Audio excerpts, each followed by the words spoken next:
ఉండవు. ప్రజలకు సమస్యలు పరిష్కారం. ఇప్పుడు ఊర్లో మస్కిటోస్ కుడుతున్నాయి, మందు కొట్టకర్లా. నేను 5 ఏళ్ల తర్వాత వస్తాను, ముందు అందరినీ పనిష్ చేసి రిక్రూట్ చేసి వస్తానంటే అవుతుందా? గుర్తుపెట్టుకోవాలి, 3 రాజధానులు ఏమైనాయి. కానీ పనిష్ చేసి తప్పు చేసిన వాళ్ళని వదిలిపెట్టను, కానీ పని కూడా కావాలి.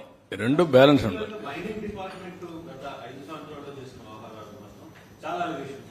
అలిగేషన్స్ కాదే, అలిగేషన్స్ అంటే చాలా చిన్న పదం వాడుతున్నాం. అలిగేషన్స్ అని ఆరోపణలు కాదు, వాస్తవాలు కూడా కాదు. విధ్వంసాలు జరిగాయి, మామూలు విధ్వంసం కాదు ఇది.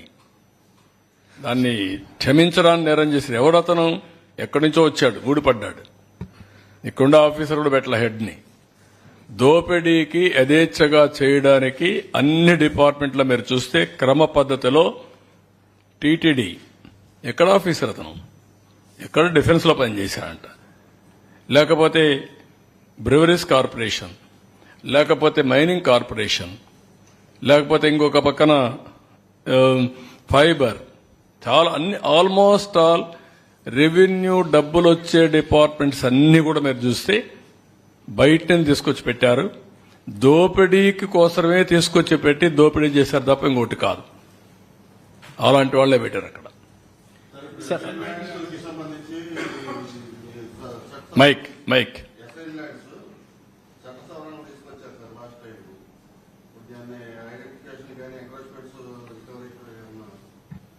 అందుకే చెప్పాను, ఒక ల్యాండ్ గ్రాబింగ్ యాక్ట్ తీసుకొస్తున్నాను. ఇప్పుడు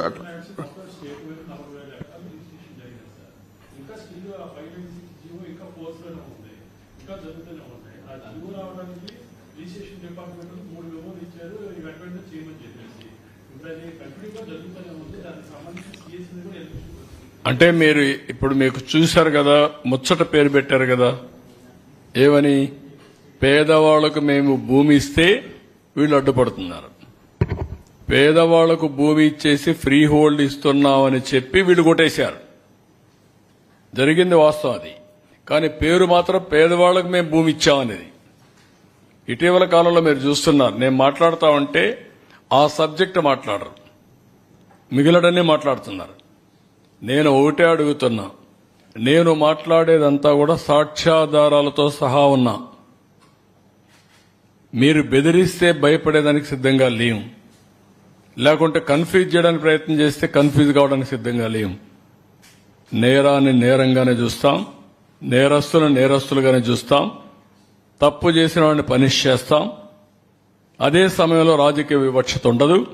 తప్పు చేసి రాజకీయ ముసుగులో తప్పించుకోవాలంటే కుదరదు. ఆ విషయం గుర్తుపెట్టుకోమని హెచ్చరిస్తున్నా ప్రతి ఒక్కరిని. డెఫినెట్ గా నేను అన్ని ఆలోచిస్తాను. ఇంకా డిస్కషన్ జరగనియండి, ప్రజలందరూ చర్చించండి. అసెంబ్లీలో కూడా చర్చిస్తాం ఇవన్నీ వైట్ పేపర్స్ అన్నిటిపైన. తర్వాత ప్రజల్లో కూడా తీసుకెళ్లిన తర్వాత ప్రజావిష్ట ప్రకారం వాళ్ళు ఏది కోరితే అది చేస్తా. కానీ ఎంత పెద్దవాడైనా సరే దోపిడీని ఆపుతాం, దోపిడీదారులను శిక్షిస్తాం. సార్, టీడీఆర్ బండ్లో కూడా వన్ బై వన్. సార్,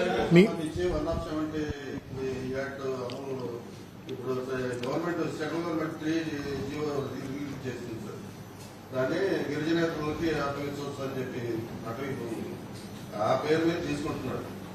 దాన్ని మళ్ళీ ఏమన్నా అటవీ భూముల్ని గిరిజనేతలకు అప్పచెప్తున్నా ఎక్కడ ఏజెన్సీ ఏరియాలను దాన్ని ఎగ్జామిన్ చేస్తాం. అప్పుడు ఇచ్చాం మేము, దాన్ని ఎట్లా చేయాలి చేస్తాం మేము ఆలోచిస్తాం. సార్, టీడీఆర్ బాండ్లో కూడా పెద్ద ఎత్తున అవకతవకలు జరిగినాయి అనేది అలిగేషన్స్ ఉన్నాయి. ఏది టీడీఆర్ బాండ్స్ అది వస్తాను. పీడీఎస్ రైస్ కూడా పెద్ద జరిగింది. అవకాశం ఉంటే ఆకాశం హద్దుగా వెళ్ళిపోయారు వీళ్ళు. టీడీఆర్ బాండ్లు ఏంటండి, లేకుంటే రైస్ ఏంటండి, దానికి మొబైల్ వ్యాన్స్ ఏంటండి? అంటే యథేచ్ఛగా తీసుకుపోవడం, అక్కడ పంచినట్టు నాటకాలు ఆడడం, మళ్ళా తీసుకొచ్చి పోర్టుకు వెళ్ళిపోవడం. ఎప్పుడన్నా చూశారు ఒకే మంత్రి ఇక్కడ ఫారెస్ట్, మైనింగ్, అక్కడ ఒకే కుటుంబం MLA, rice millers association president, civil supplies corporation chairman. Can you imagine? అంటే దొంగకి తాళాలు ఇవ్వడమే కాకుండా లైట్లు కూడా అరేంజ్ చేసి యథేచ్ఛగా దోచుకోమన్నారు. పెట్టారు. ఏమి ఇబ్బంది లేకుండా మళ్ళా తీసుకొని నేరుగా పోర్టు దగ్గర తీసుకెళ్ళిపోవచ్చు. సార్ విశాఖపట్నంలో పెద్ద ఎత్తున భూదోపిడీ జరిగిందని 5 ఏళ్ల పాటు అనేక సార్లు అంటే మీరు ప్రతిపక్షంలో ఉన్నప్పుడు మీ పార్టీతో పాటు ఇతర పార్టీలు కూడా ఆరోపించాయి. ప్రధానంగా ఉత్తరాంధ్రను విజయసాయిరెడ్డి దోచుకున్నాడు అనేది ఒక ప్రధాన ఆరోపణ. అక్కడ ఉన్నటువంటి అనేక భూములు కొట్టేయడంలో 2 ఏళ్ల పాటు ఆయన కీలకంగా వ్యవహరించారనేది ఉంది. ఆయన పైన కావచ్చు లేదంటే వైసీపీ భూదోపిడీ పైన విచారణకు ఏదైనా ఆదేశించబోతా ఉన్నారా? ఎవ్రీథింగ్ ప్రైమా ఫేసీ లేకుండా మనం ఏది ఆదేశాలు ఇచ్చినా కరెక్ట్ కాదు. నేను మొత్తం డేటా తీసుకున్న తర్వాత ఎంత పెద్దవాళ్ళైనా సరే ఎంక్వైరీ ఉంటుంది, చట్ట ప్రకారం అందరికీ శిక్ష ఉంటుంది. No question of compromise for anybody. Sir, how much time would you require to resolve all these land disputes? ఏమండి ఒక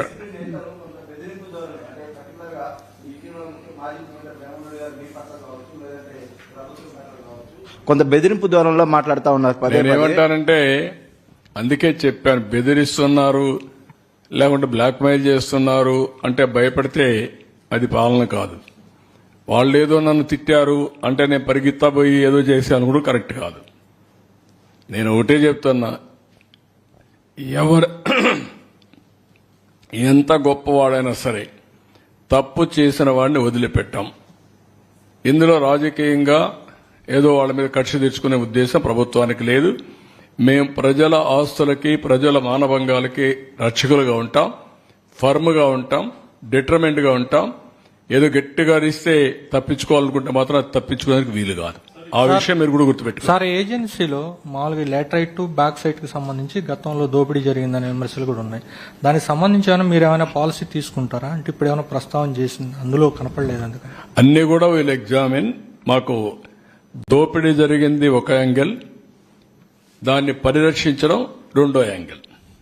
ఇప్పుడు ఎక్కడ ఒక్క టన్ను గాని లేకపోతే ఒక కేజీ కూడా దొంగిలించిపోవడానికి వీలు లేదు. Will be very firm. పాతం ఏ విధంగా చేయాలో కంట్రోల్ చేస్తాం. టీడీపీ గవర్నమెంట్ ల్యాండ్ ఏదండి పొంగనూరుకు సంబంధించి 982 ల్యాండ్ అవును. ప్రెజెంటేషన్ లో ఉంది కదా, ఆ ల్యాండ్ లో almost 70% of land Peddireddy Swarnalatha పేరిట ఆల్రెడీ రికార్డ్స్ మార్చేశారు. పెద్దిరెడ్డి ఫ్యామిలీకి ఆ ల్యాండ్ హ్యాండ్ ఓవర్ చేశారు. ఈ ల్యాండ్ పర్టికులర్ గా దీని మీద ఏమైనా మీరు చర్యలు తీసుకుంటారు? Already cancel చేయమన్నాం.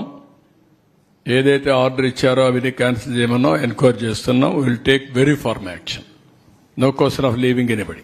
Sir, last 5 years almost చాలా మంది వైసీపీ నేతలు పెద్ద పెద్ద లీడర్లు అందరి చేతిలో కూడా చాలా వరకు భూములు ఉన్నాయి. మనం చూసుకుంటే కాకినాడ దగ్గర నుంచి చూసుకుంటే చాలా ప్రాంతాల్లో కూడా అదే. కానీ ఆ లిస్టు మీరు ఏదైనా సేకరించారా? ఇప్పటికీ మీరేమంటున్నారు? కొంత సమాచారమే నా దగ్గర ఉంది, పూర్తి సమాచారం మొత్తం వచ్చిన తర్వాత ఎవరెవరు ఇన్వాల్వ్ అయ్యారో అవన్నీ ఎస్టాబ్లిష్ చేసి will tell you the mechanism also. అందుకే నేను